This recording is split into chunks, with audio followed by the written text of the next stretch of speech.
When we use the wrong contextual paradigm to determine what our ministry is, something external, we end up experiencing burnout, frustration, disappointment, anger. We blame the church. We blame people. We blame, I was hurt by the church. I was hurt by the leaders. I was hurt by this. I was hurt by that. And then because it creates a lot of pain when you use the wrong contextual paradigm to determine your ministry.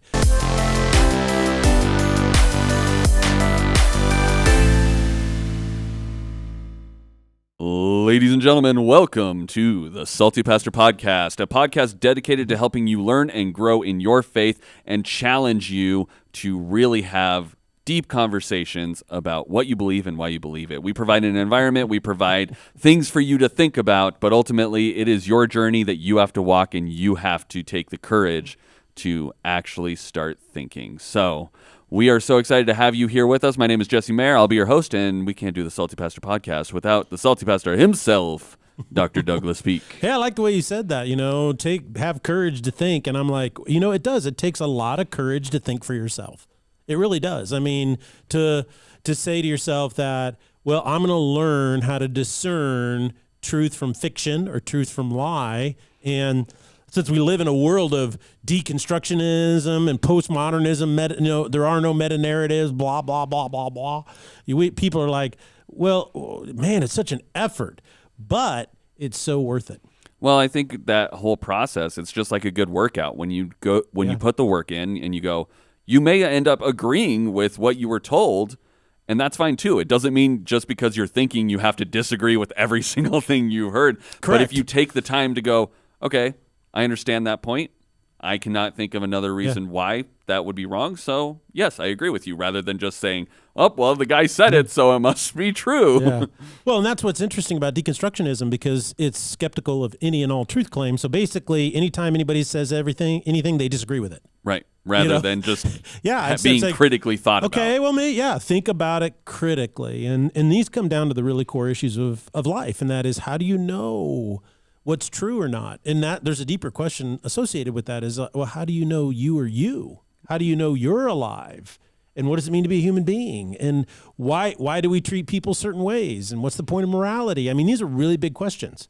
And you can't get to them unless you ask yourself this question, and that is, how do I know what's real? And how do I know it's really real? And I'm not in the Matrix, and my name's not Neo. And taking the red pill. The red pills. Well, we are in our series titled Your Life Matters, and we're talking about why your life matters. Yes. Just a brief review of what we've kind of covered up to this point. We've talked about how human beings need to know they have value. If you don't believe your life has value, there's dramatic consequences in your life. Yes. You determine why your life has value from your origin story. We talked at length about origin stories. We get to choose what origin story we believe, and if we choose well, our lives matter more than we could ever imagine. Yeah, absolutely. And we cannot find value within ourselves or any other human being. It must come from outside of ourselves. So we've taken these key points. We had a really great discussion on Tuesday about Ephesians chapter 3. What are we talking about today? How are we usually do a practical step on Thursday. Well, we're talking about your ministry and what exactly is it. And what's really interesting is if you start off with, hey, you have a ministry, you need to find out what it is and go do it. What happens is you create a paradigm, all right, a contextual reality, I call it. And what that does is it starts you off on the wrong presupposition. Okay. And what I mean by that is this, and that is you start off thinking, oh, there's something out there called a ministry. I need to go and do it and find out what it is. Right. Okay. So you start off looking in the wrong place, right? You always start off looking in the wrong place. You're always looking out there. Right. And so you're trying to use external means to evaluate and determine whether or not you should be in a ministry. For instance, you'll go out, you'll do something, and somebody says back to you, wow, you're so good at that. And you go, oh, well, that's a data point that means maybe that's my ministry, right? Right. Oh, you're so good at that. So positive reinforcement. But that's not exactly what ministry is. And what ends up happening is so many people actually do ministry, either professionally or the majority of people are doing ministry, just followers of Jesus, based on that contextual paradigm. You were told you were good at this one time, and therefore that must be your calling. Yeah, that's my calling. So I go and do that, And this is really big in worship ministry. Somebody gets up, they sing, and they go, oh my gosh, you're so gifted. And so they go, oh, I'm called to do this, right? Right. And what happens is then when the positive reinforcement changes, what happens? They suddenly fall off because Yeah. then it's like, oh, well, I guess I'm not as good at this. I must not be meant for anything, so I'm just going to Yeah, you go on to American Idol and they do what? Bah, you're out. And so you're thinking to yourself, oh, okay. So how do you move from that? Now, I'm not saying that people aren't gifted to sing. That's not what I'm saying. What I'm saying is that when we use the wrong contextual paradigm to determine what our ministry is, something external, we end up experiencing burnout, frustration, disappointment, anger. We blame the church. We blame people. We blame, I was hurt by the church. I was hurt by the leaders. I was hurt by this. I was hurt by that. And then because it creates a lot of pain when you use the wrong contextual paradigm to determine your ministry. So I started off in a totally different direction by just simply following the scriptures. What does Paul talk about in Ephesians chapter 1? What does he talk about chapter 2? What does he talk about chapter 3? Now, he laid it out that way, divinely inspired by God for a reason and a purpose. You know what that reason and purpose was? Is that we have to understand who we are in Christ first. And until we understand that, our value in what God is doing in us, then we'll never understand our ministry. You see, you cannot invert the two. So it always starts with what God has done in you before you can ever ask the question, what does he want to do through me? Does that make sense? Yes, very much so. So what we want to do is we want to talk about that's where you have to start from a value place, a place of tremendous affirmation and value. And once you understand that, then you see God move through you, and your ministry then will grow you. It grows you stronger. It grows you wiser, because you're taking what you've been given, right, and you're using it. Okay, so that's what's really, really important. So often people will do things for God and then expect a paycheck. Right. Well, I did this for you, God. Okay. So where's my blessing? Yeah, you're my boss, right? And I'm your employee, and I showed up for work today and punched the clock. And God's like, yeah, I don't have employees. Right. I have children that I've adopted into my family and seated at the right hand of Jesus. You're flying first class, baby. So what are you going to do with it? See, so it's a different way of thinking, and a lot of people use the old way of thinking, and I think that's why we have such difficulty. So what I'm doing is I've got another video to respond to.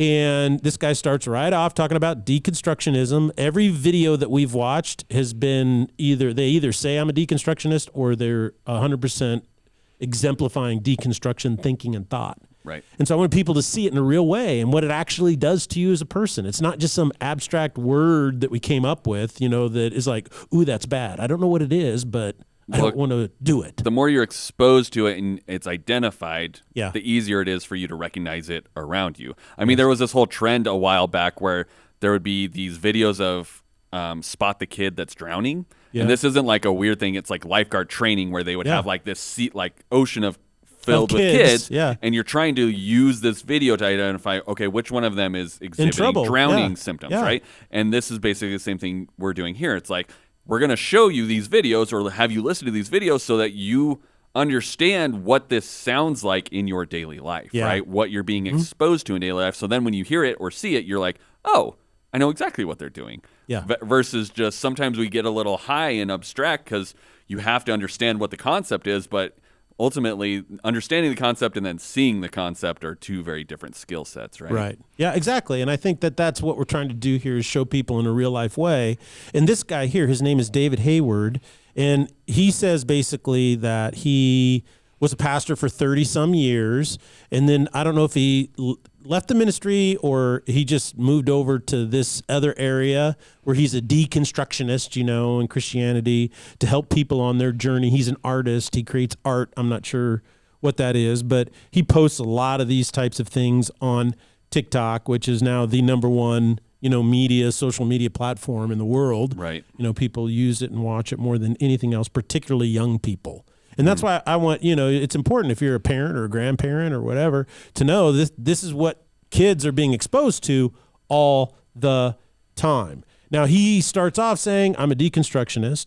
And the reason I'm focusing particularly on this video is because I want you to see what deconstructionism does, right? Without, he's going to show you what it does, but then I'm going to tell you based on what he says is the logical conclusion. In other words, what does it bring to you? And what it does is it actually devalues you. Deconstructionism starts with the notion that, well, you've got all these people that have been hurt, or all these people who are fringe or marginalized people groups, or, you know, they use all this terminology, you know, about, intersectionality and groups and power and stuff. And all this comes from Marxist ideology, right?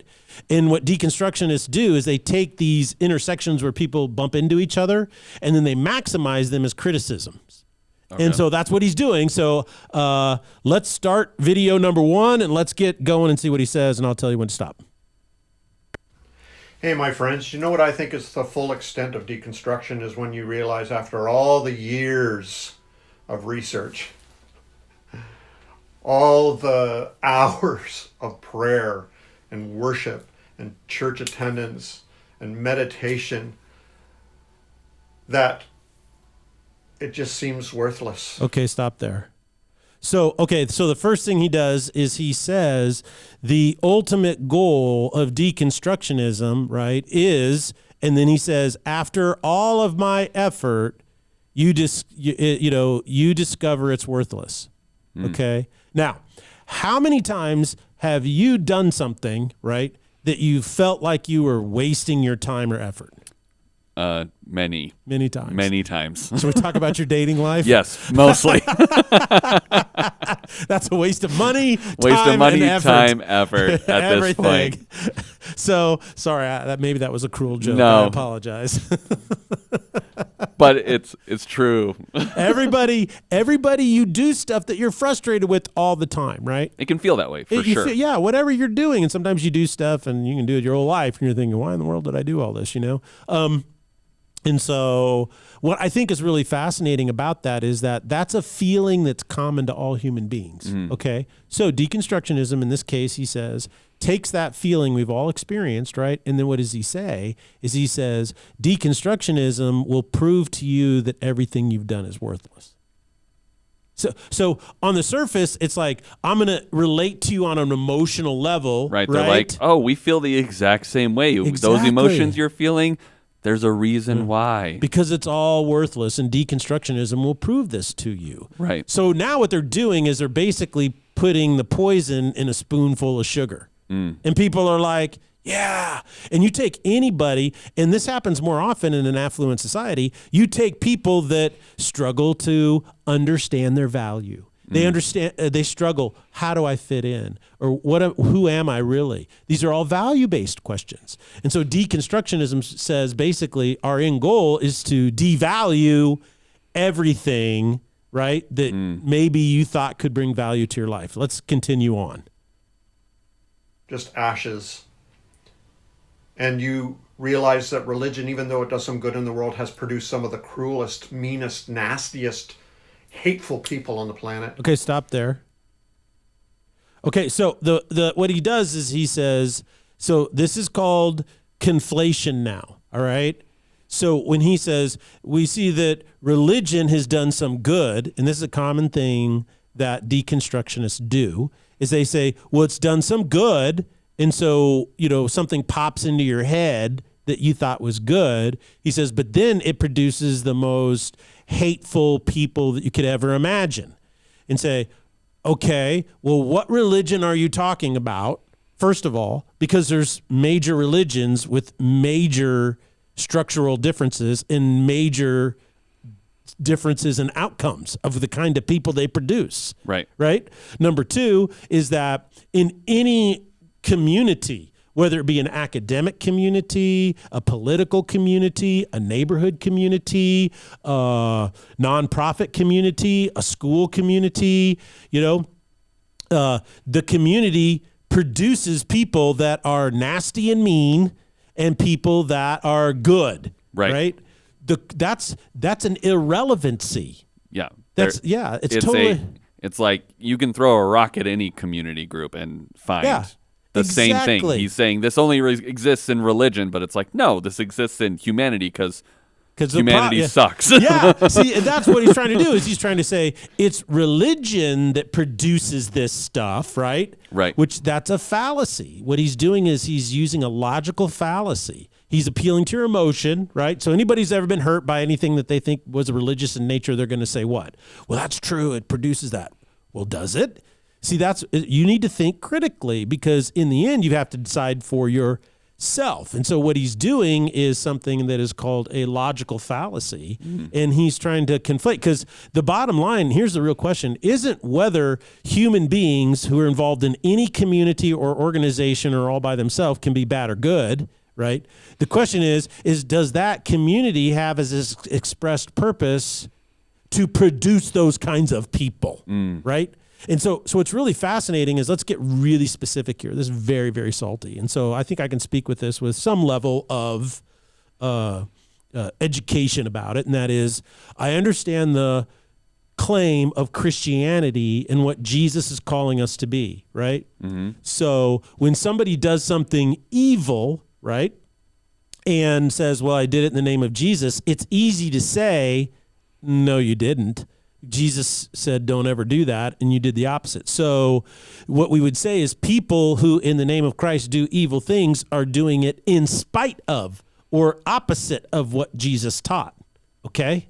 Okay. Now, I read the Quran, okay? And in the Quran, and I have it highlighted, it says over and over and over again, people who disagree and don't accept the law, they're called infidels. You need to go out, you need to behead them. You need to cut their arms off. You cut their tongues out. You need to kill them. You need to visit upon them, all kinds of things. And so those are the direct truth postulates of the Quran.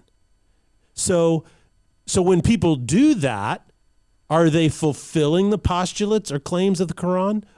Or are they doing it in spite of it?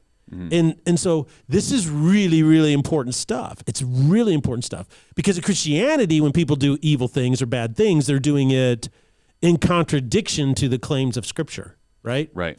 But in Islam, when terrorists do what they're doing, they can quote chapter and verse, right? They can quote chapter and verse of why they're doing what they're doing with no admonition. Now, what he does and what a lot of people do today, okay, is they go to the Old Testament and they take claims in the Old Testament and then try to superimpose those over claims in the New Testament, right? Right. And say, well, God said this, blah, blah, blah, blah, blah. They try to create a logical trap. And so the response to that is that, well, if you have a problem with it, it's not with Christianity, that's with Judaism. So go and talk to a Jewish rabbi and see what they say. Why did those things happen? In Christianity, the Old Testament is a part of the Bible, and it's important from the standpoint that the Old Testament is a part of the Christian Bible, because what it does is it is a testimony that God was preparing humanity to receive Jesus Christ the Messiah, that Jesus is the fulfillment of all the Old Testament prophecy as the Messiah. That's the point and purpose of it. And so I think what's really important to understand is what he's doing here, you see, is he's conflating. And he's trying to use a technique, and kids in high school are going to hear that, and they're going to go, oh, that's right, religion does that. Or does it? Does it actually produce that? Or do certain kinds of experiences and certain kinds of things produce that? That's very important to understand, because what people like him who use Marxist ideology as the presupposition on which they base their ideology, you have to realize is that they've adopted Rousseau's notion that the human being is fine. It's society that makes them bad. Mm. So if we change society or get rid of society or get rid of religion, then, okay, let's get rid of all religion. We're not going to have any bad people. The John Lennon thing. Can you imagine if there was no religion? People would be what? Awesome, right? And what's happened now that we've gotten rid of committed faith in America? Are we more awesome now than we were before? Not so much. Not so much. So let's go on and see what he says next. And some of the stupidest, most violent and harmful and destructive ideas in the world. And you realize is there anything beyond these words and beliefs and thoughts, or is this all there is? That's the question. Okay, so stop there because that's the end of the video. So notice what he does now is he doesn't define any of his terms of what he means. He just says it's created some of the most destructive ideologies. And so you immediately go, oh, that's bad. Right. Okay, that's bad. Okay, but a thinking person says, well, what destructive ideology are you talking about? I mean, can't ideologies be articulated? Yes. Can they be evaluated? Yes. Can they be objectively evaluated against facts? Yes. So if we want to know what's true or not, should we use some type of rationale or reasoning to determine whether it's destructive or not? And how do you know it's destructive? And what is your definition of destructive?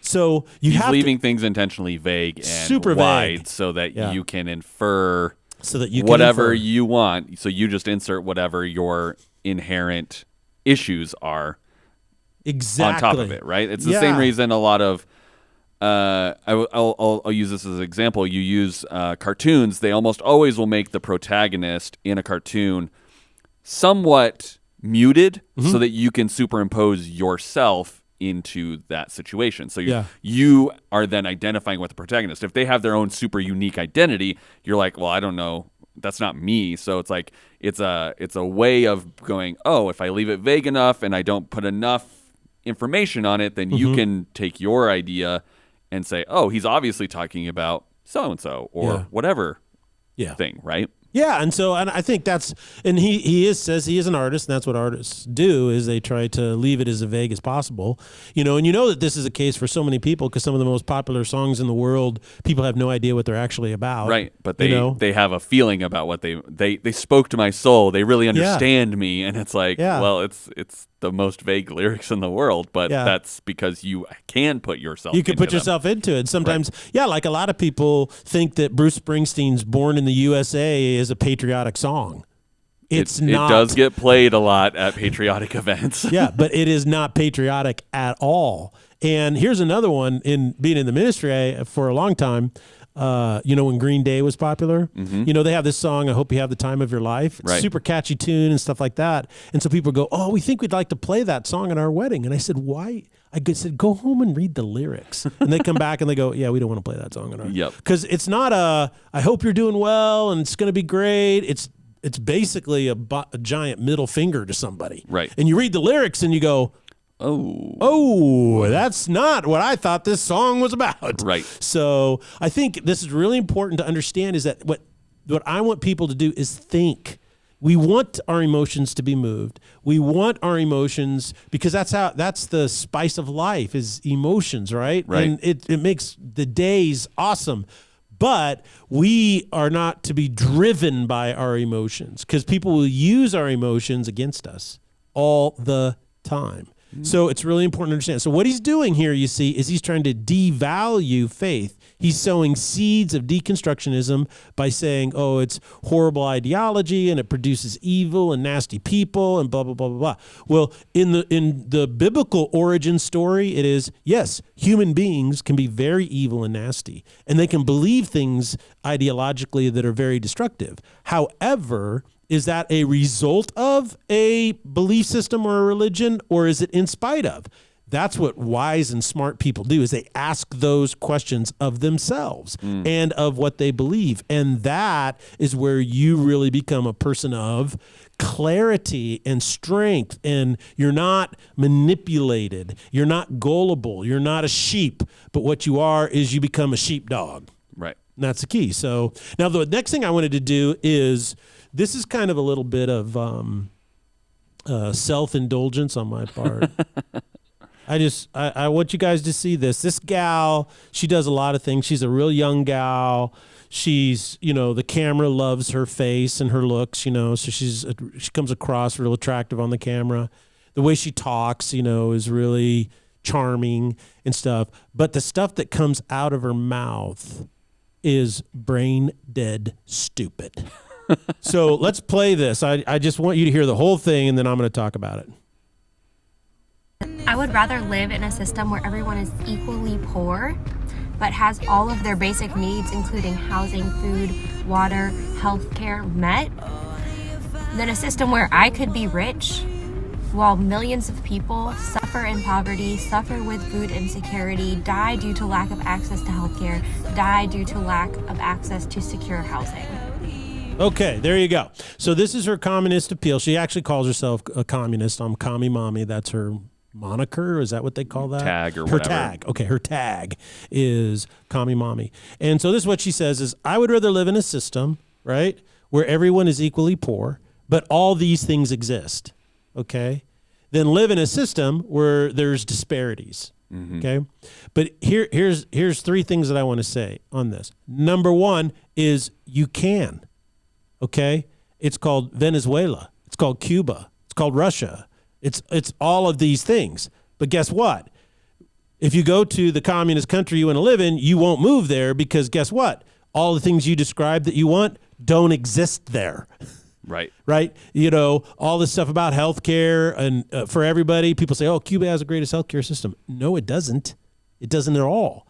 And so what happens is, why do those things exist, right? Well, they exist in societies that focus on producing wealth. And that is that you have the freedom to go out and produce wealth. Because all wealth is produced. Food security is produced.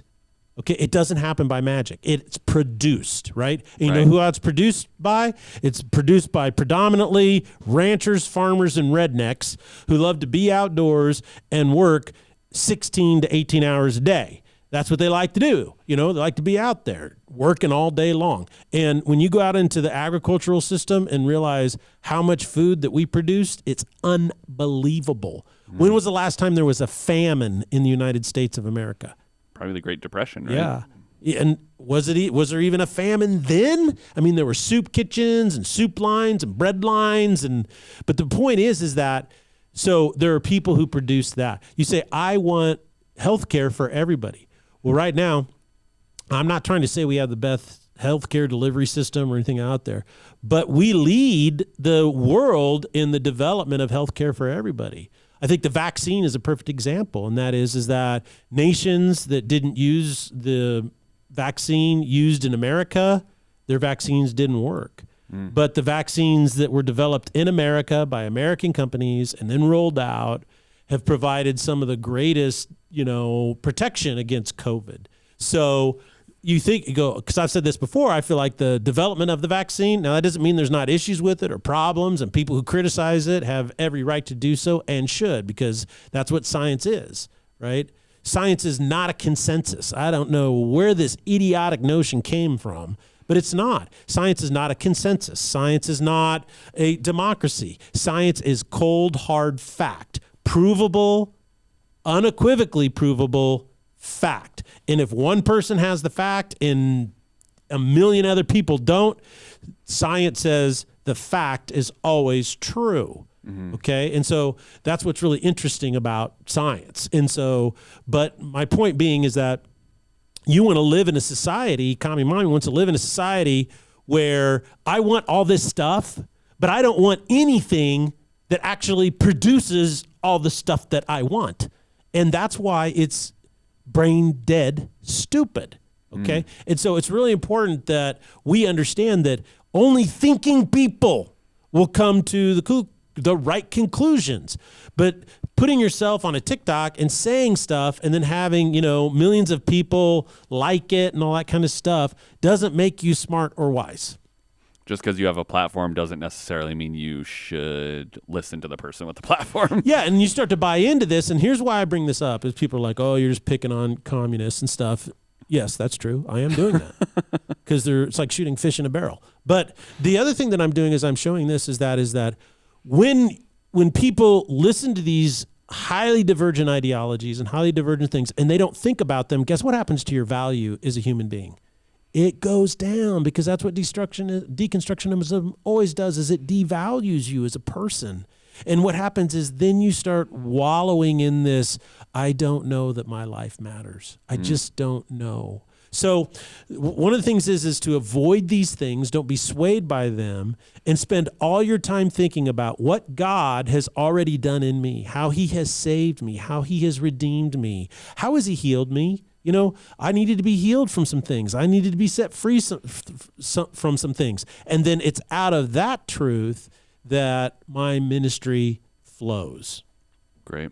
Well, thanks so much for bringing those in today. Those are great videos for us to kind of see these ideologies working in our world and where people might interact with them. I think that TikTok, again, a lot of people are working from home these days. They're not out and about as much. So it's like these kind of things are your primary source of interaction for a lot of people now, where they're watching and having parasocial relationships with people on YouTube or TikTok or whatever it might be. And so it's like, once you start getting into that thing where it's like, oh, I really know them, I understand them, they're so open with me, you could very easily start turning your brain off and going, well, everything they tell me must be true because I feel like I know them, right? Right. And it's like, you need to constantly go, what are you actually saying to me? What do you believe? And actually evaluate that. So we really appreciate you bringing those in, sharing them with us, because that's going to help us identify and understand how to critically think through people's arguments and what they're saying in our lives. So thank you guys so much for joining us. Make sure you're having conversations with people around you as you're watching these videos. Maybe just turn to your friend or your spouse and say, what do you think they're saying about this? What is the real thought process and where does it go? And have those conversations, because that's what's going to really cement this process of thinking through things in your life. So please join us on Sunday here at Foothills Christian Church as Pastor Doug continues speaking about how God's love leads to power and where that goes. And your life matters, man. Your life really matters. Thank you so much. We'll see you on Sunday.